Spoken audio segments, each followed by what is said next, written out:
Assalamualaikum warahmatullahi wabarakatuh. Perkenalkan, nama saya Heldi Arisandi. NIM saya 19057. Saya dari kelas reguler B. Di sini saya akan membuat video tentang 5 fitur yang ada di Pentaho di pelajaran mata kuliah Data Warehouse. 5 fitur yang ada di Pentaho. Yang pertama, saya akan menjelaskan di sini, saya akan memperlihatkan tentang sort row, fitur yang pertama. Lalu yang fitur kedua adalah merge join. Fitur yang ketiga ada insert atau update. Lalu fitur yang keempat ada delete, dan fitur yang kelima ada read to log. Baik, di sini saya mempunyai 3 transform, yang dimana di masing-masing transform terdapat fitur-fitur yang saya sampaikan tadi. Nah, di transform yang pertama saya akan memperlihatkan tentang 2 fitur, yaitu sort row, merge join, dan ada read to log-nya juga. Lalu menyambung ke transform kedua. Di sini saya akan menjelaskan tentang insert atau update. Lalu di transform yang ketiga saya akan menjelaskan tentang delete. Dari 3 transform tersebut, masing-masing transform saya akan lihatkan before dan after-nya, ya, supaya kita bisa tahu apa sih yang menjadi perbedaan saat sebelum menggunakan ini dan saat setelah menggunakan ini, apa yang berubah. Nanti saya akan perlihatkan datanya. Baik, sekarang saya akan memperlihatkan tentang data yang saya gunakan. Di sini awalnya saya akan menggunakan data dari Excel,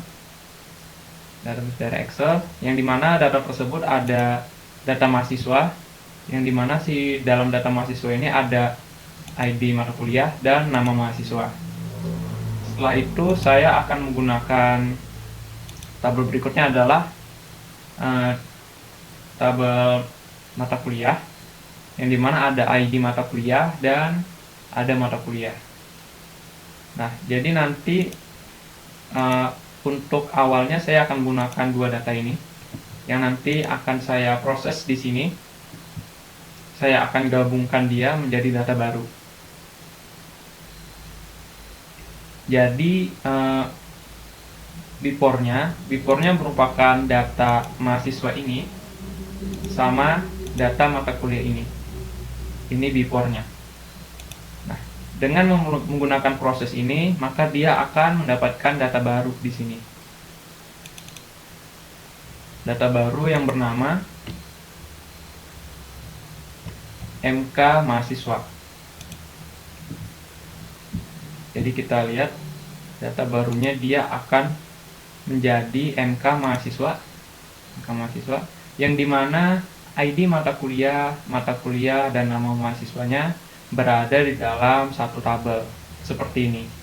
Nah, jadi ini afternya, yang tadinya dia misah-misah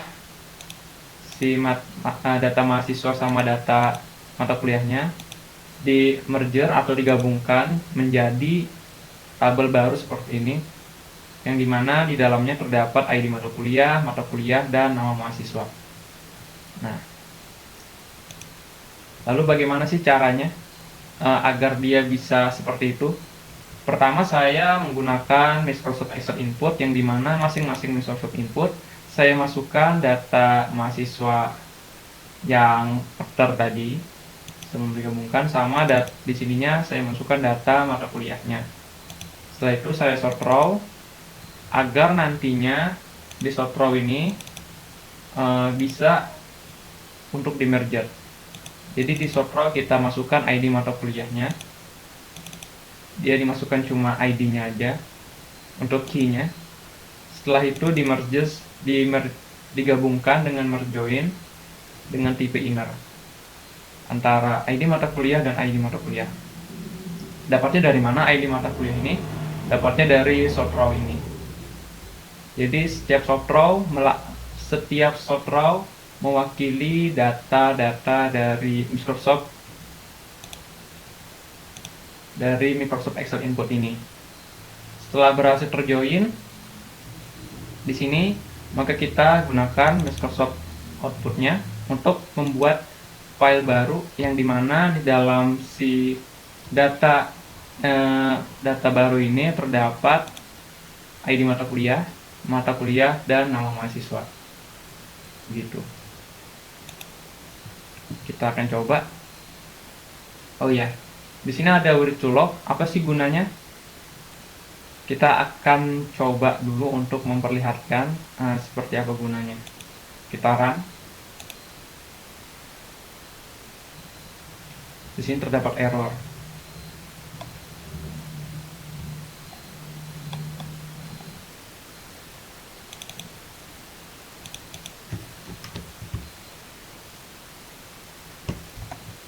Mahasiswa, oke, konten, fill, oke, normal, oke, oke, kita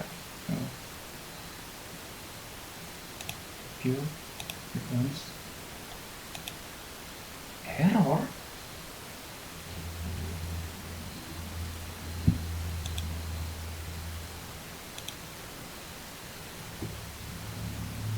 oh, begini lah.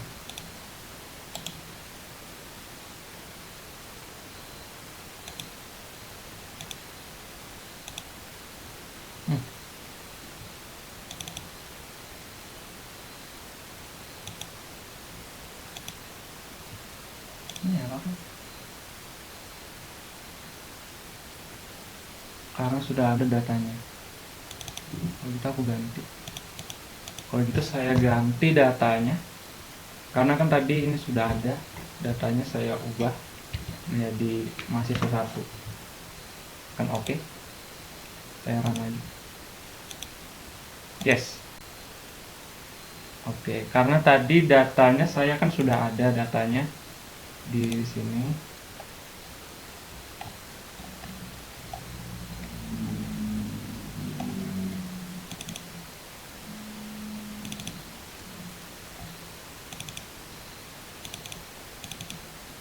Nah, di sini saya sudah ada nih data MMK mahasiswanya. Alasan kenapa tadi error karena datanya sudah ada terlebih dahulu sehingga dia tidak bisa menumpuk data yang sudah ada. Akhirnya saya membuat data baru yang dimana saya menambahkan di depannya angka 1 seperti ini untuk membedakan data yang sebelumnya saya buat. Nah, bisa lihat di sini ada MK mahasiswa 1 seperti itu, tapi isinya sama saja. Kita lihat isinya MK data mahasiswa 1 ya, sama saja isinya dengan MK mahasiswa ini, seperti itu. Baik, kita lanjut. Kita sudah selesai di sesi pertama. Yang dimana di sesi pertama atau rangkum pertama ini saya memperlihatkan tentang sort row, lalu merge join, dimana kita menjoinkan antara tabel ini sama tabel ini. Setelah itu di-outputkan menjadi tabel yang baru atau data yang baru. Nah, kegunaan dari where to log-nya ini kita bisa lihat di sini. Kalau kita tekan ini, kita lihat di sini saya ada tulis di sini berhasil, datanya sudah jadi. Yang artinya data tersebut sudah masuk ke dalam, dan dia hanya memberi info pada kita di log kalau data-data kita sudah masuk. Kita bisa ubah kok datanya. Sudah jadi, sudah masuk. Tekan oke. Nah, maka kita coba ulangi lagi. Oh ya, nggak bisa, soalnya kan sudah ada datanya ya. Kita ubah lagi deh, kita jadikan datanya jadi 2.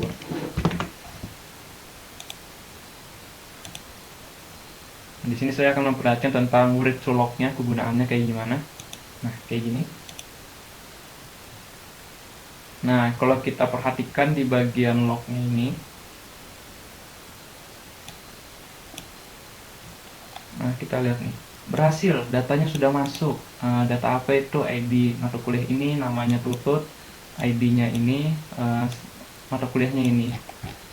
Nah, jadi setiap data dia akan memberitahukan kita tentang kalau datanya sudah masuk. Nah, seperti ini. Kita bisa ubah-ubah ya perkataannya ini. Misalnya kalau ada error juga bisa juga diubah kata-katanya seperti itu. Baik. Nah, jadi di sini di sesi pertama saya sudah menjelaskan tentang sort row, lalu tentang penggunaan merge join, lalu penggunaan read to log. Selanjutnya kita masuk ke dalam sesi kedua atau transform kedua, yaitu insert atau update. Nah, di sini terlihat ada insert dan update, di mana di sini data before-nya itu berasal dari MK mahasiswa, yaitu outputan dari data transform yang pertama tadi yang di MK mahasiswa ini. Setelah itu saya masukkan lagi data MK mahasiswa tadi ke dalam sini.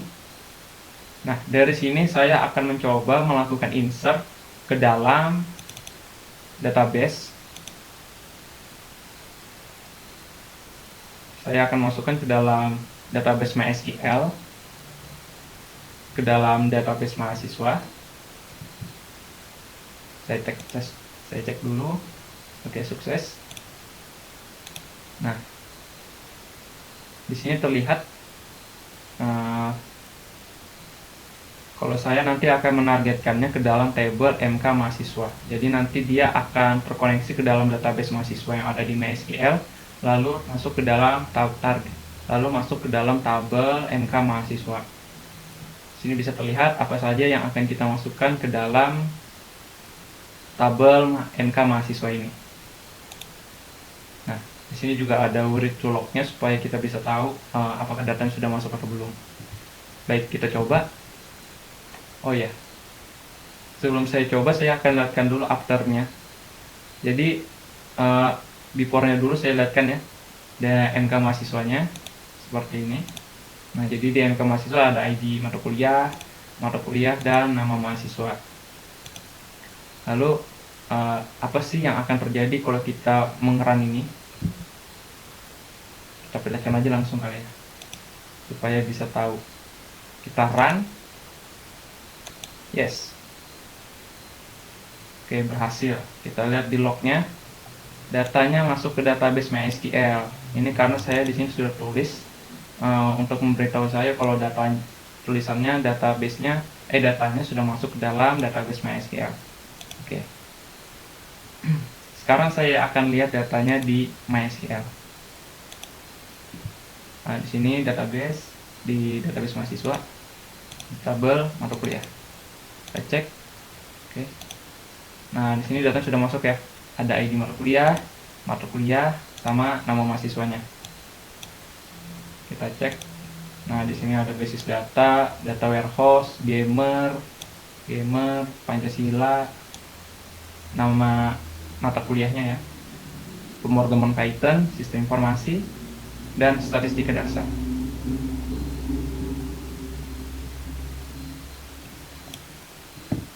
Oke, setelah ini ini after-nya ya, after dari pemrograman ini, after dari proses ini.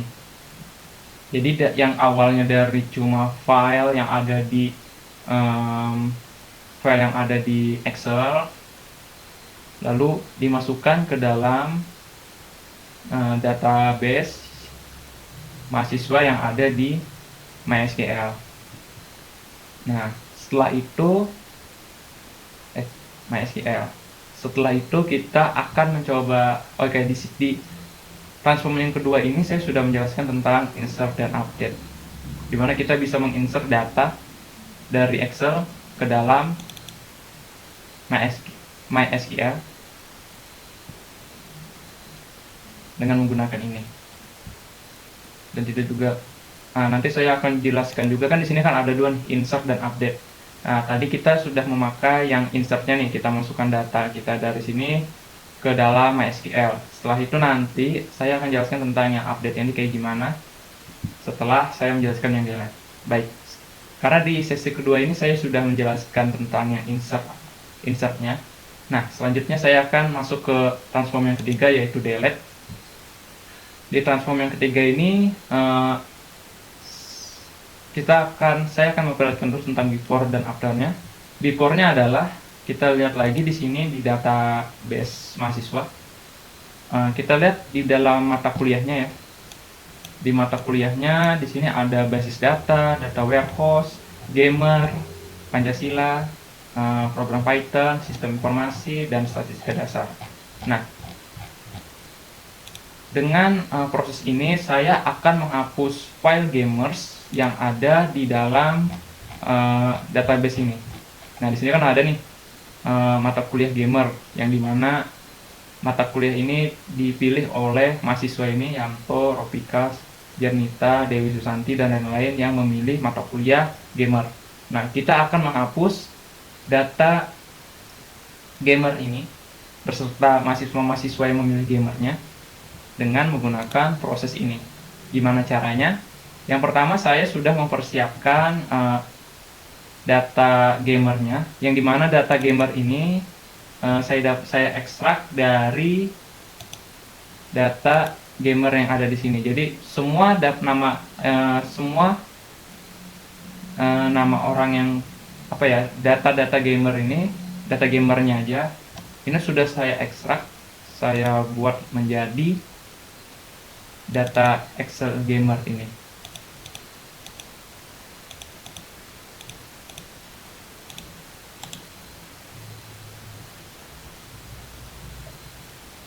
Oke, review gamer. Nah, jadi di data gamer ini dia cuma ada data-data gamernya aja. Nanti prosesnya si data gamer tersebut akan dimasukkan ke dalam delete sini, yang dimana delete tersebut akan menghapus data yang di bagian mata kuliahnya aja. Di sini kita kan tahu nih mata kuliah gamers ini adalah, kita tahu kalau di sini mata kuliahnya cuma mata kuliah gamers saja yang dihapus. Jadi semua mata kuliah gamers akan dihapus di dalam database mahasiswa melewati proses ini. Nah, baik, kita run lagi. Oke, berhasil. Di sini katanya datanya udah kehapus nih. Data si ini mata kuliah gamer, si Malahayati sudah dihapus datanya. Nah, ini juga datanya sudah dihapus. Nah, setelah itu kita lihat dulu di bagian sini. Nah, ini masih ada, itu karena belum saya refresh. Saya refresh dulu datanya. Kita cek mahasiswa, tabel, sini. Set. Baik, kita akan coba lihat. Statistika dasar, oke. Sistem informasi, oke. Pemrograman Python, oke. Pancasila, oke. Data warehouse, oke. Basis data, oke. Dan habis. Artinya di sini mata kuliah gamernya sudah dihapus melalui proses ini tadi. Nah, di sini berarti sudah berhasil, kita sudah berhasil menghapus data gamers melalui proses yang ada di sini. Seperti itu. Nah, jadi di sesi ketiga ini atau transform ketiga ini saya sudah memberitahukan bagaimana cara penggunaan fitur delete pada Pentaho ini ya. Oke, setelah itu kita masuk lagi ke sesi kedua, di transform yang kedua ini. Karena tadi saya sudah menjelaskan tentang insertnya, sekarang saya akan memperlihatkan tentang update-nya. Baik, kembali lagi ke sini, kita punya data MK mahasiswa, yang dimana data MK mahasiswa ini didapat dari persatuan antara MK mahasiswa, dari data mahasiswa dan data mata kuliah, digabungkan menjadi MK mahasiswa. Nah, lalu MK mahasiswa yang digabungkan tadi, yang sudah jadi data MK mahasiswa ini, akan mengupdate datanya. Kita tahu bahwa di MK mahasiswa ini terdapat file gamer ya. Jadi di MK mahasiswa ini masih ada yang namanya file gamer. Nah, di sini. Nah, masih ada file gamer. Kita akan mengupdate datanya ke dalam MySQL. Karena kita tahu tadi MySQL-nya kan data gamernya kan sudah terhapus nih. karena yang delete tadi. Nah, di sini kita akan masukkan lagi data gamernya melalui sistem update-nya. Jadi kita tekan sini, lalu tekan get update file, maka secara otomatis dia akan muncul seperti ini. Update y. Nah, kalau sudah seperti ini, kita tekan OK saja, lalu kita run. Oke, berhasil. Datanya sudah diupdate. Nah, kita lihat lagi di sini. Statistika dasar, sistem informasi, pemrograman Python, Pancasila, data warehouse, basis data. Kenapa nggak ada gamernya? Itu karena belum saya refresh. Saya akan refresh dulu, lalu kita lihat lagi datanya. Sini set. Nah, lalu kita cek lagi dari bawah ke atas. Statistika dasar, oke. Sistem informasi, pemrograman Python, Pancasila, gamer. Ya, di sini gamernya ada lagi. Nah, berarti di sini proses update kita berhasil, yang dimana tadi kita sudah delete gamernya, tapi dengan melakukan update lagi maka datanya masuk lagi seperti itu. Nah, itu dia penjelasan saya tentang 5 fitur yang ada di Pentaho, yaitu soft row, merge join, insert atau update, dan delete. Saya Heldi Arisandi, terima kasih atas perhatiannya. Assalamualaikum warahmatullahi wabarakatuh.